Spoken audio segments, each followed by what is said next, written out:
Okay, attention! Maraming mata ang nakatingin sa atin ngayon dahil sa atin inassign ang Corazon murder case. Kailangan patunayan natin sa kanila na kaya nating i-handle ang kaso. Kakaintindihan ba tayo? Yes, sir! Good. Now get back to work. Tense na tense si Sir Jerry ngayon Sigurado akong hawak siya ni Chief Ruel sa leg ngayon. Paano ba naman binabalita ng lahat yung tungkol sa kaso sa nangyari sa Corazon? Iris, ayos ka lang? Uy, birthday pala ng anak mo ngayon? Ano, mag-aanda ba kayo ngayon?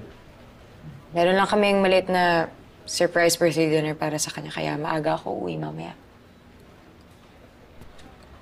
Mukhang ayos na kayo ni Jacob, Wala ba siyang sinasabi sa'yo? Di ba nag-usap na kayo? Baka lang may naalala siya na hindi niya naalala noon. Wala naman siya sinasabi. Ito talaga si Dennis, Pinagdidiskitaan mo na naman yung asawa ni Iris. Ba't ba init-init ng dugo mo dun? Tsaka, totoo ba yun?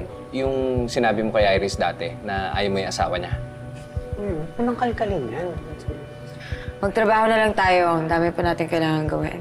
Oo, tama. Kaya samahan mo ako. Saan? Sa kulungan.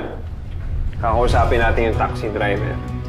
Dahil malaki ang hinala ko na madami siyang hindi sinasabi sa atin. Sige. Tara.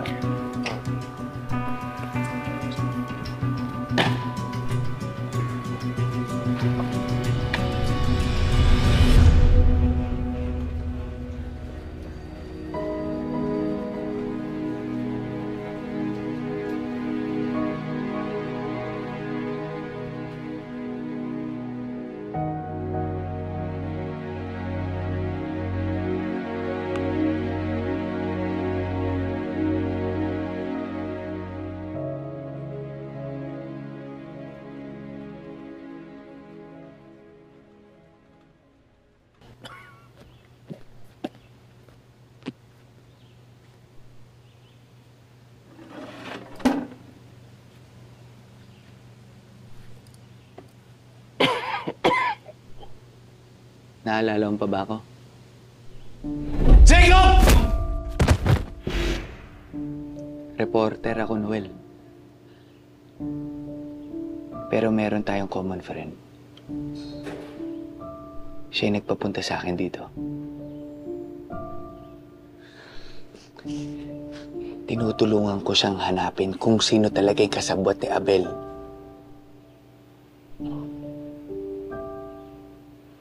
Sumunod ako sa usapan.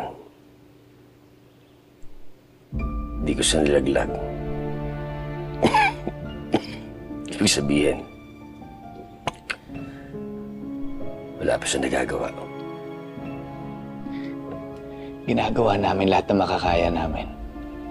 Pero ang kailangan namin malaman kung ano ang nangyari kay Lilia bago siya mawala. Kailangan namin malaman lahat. Lahat-lahat. Makakatulong yun.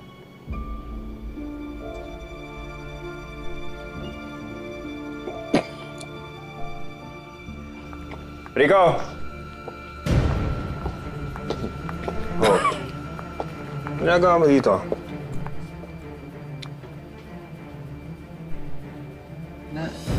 Nagtratrabaho.